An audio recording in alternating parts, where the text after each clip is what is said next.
Today's topic is on change, and as most of my topics will be about change.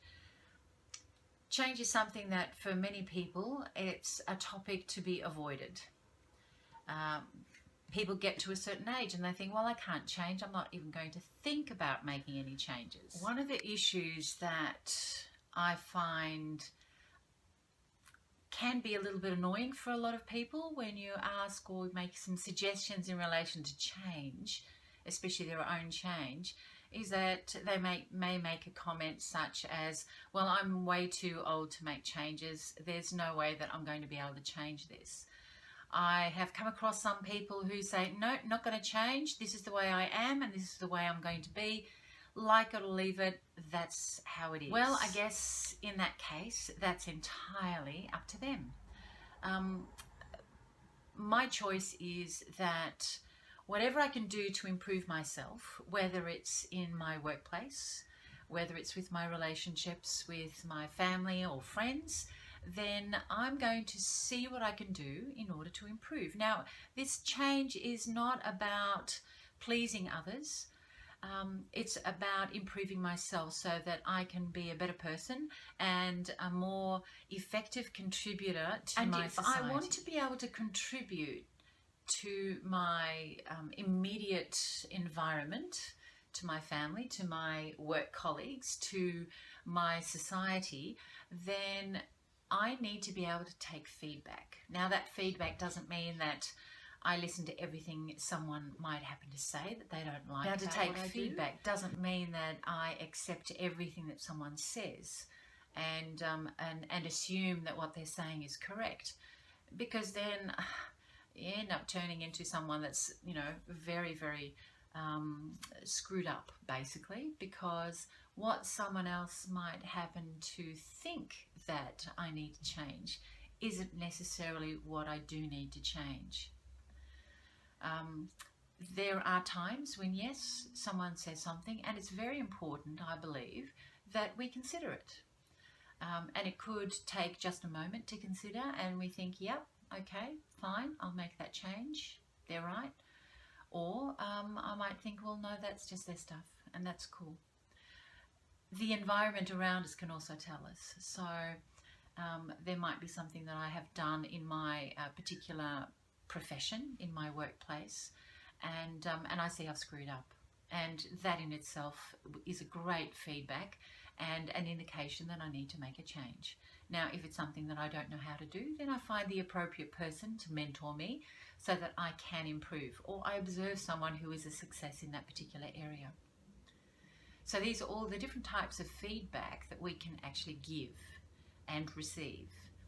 So in the same way that others can give to us, we can also give to others. Now, one thing with regards to giving ourselves feedback, that's if we're not getting feedback from others, or if we have not seen necessarily certain patterns in our life. So let's say, for example, even more specifically, I might have a desk that has lots of stuff all over it. Now, I might spend an hour tidying up my desk. Yes, I feel good. Is it good for me? Well, yeah, it's now tidy and it's looking good. Now, is it good for others? Well, perhaps, and this is where I might start questioning myself. Is it really going to make a difference to anyone else if my desk is spotless, if everything is in the right place at the right time? And is it good for the greater good? Well, it probably doesn't really make that much difference. Perhaps this is a clue to say that I'm procrastinating, putting things off, from putting important things off from being achieved. Now, this is where we can start looking at another series of questioning. So, for example, I might even say, well, this doesn't make me feel good. And then I can still ask myself, is it good for me? This thing that I'm doing that I might not feel good about. Is it good for others? And is it so in this particular instance, it could be that maybe I need to set myself some goals for the day or for the week or for the month. Now, I might not feel good about it because it's not something that I'm used to doing. It might be outside my comfort zone. But then I ask myself the question, is it good for me? And the answer is yes. Is it good for others?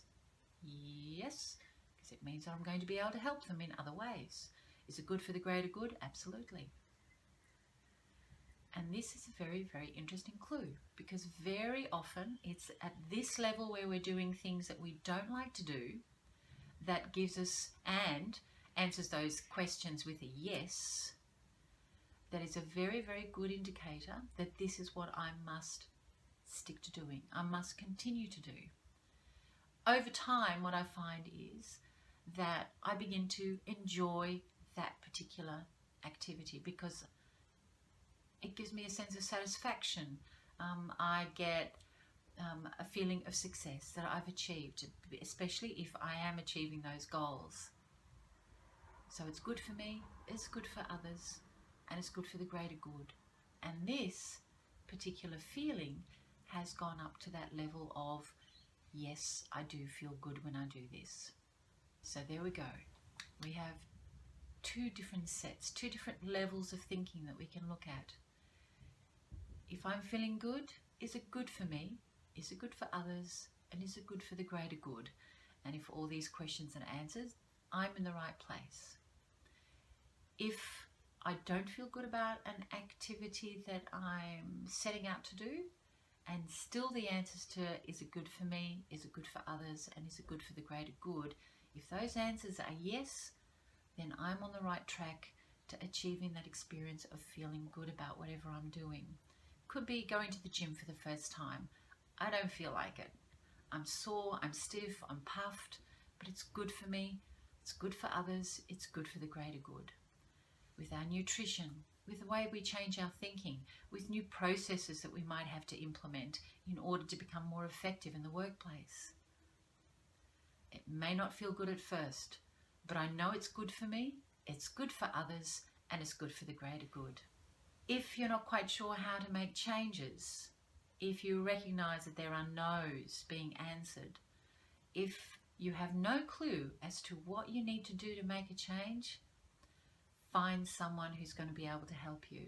Whether it's someone in your workplace or someone at home, someone that you can trust who will be objective for you. If you can't find someone like that, then maybe this is an opportunity to find a coach that might be able to help you in that regard. So give it a go. Start making that change. Start giving yourself feedback. Start asking for feedback. Don't be sensitive to it. Avoid that being sensitive. Being sensitive is like those, have you seen those flowers that touch me not? There is a flower called a touch me not. As soon as you touch it, it shrivels up. It retracts. Don't be a touch me not. Be open to being critiqued, to being given feedback, because it's only in feedback that we can actually progress and grow.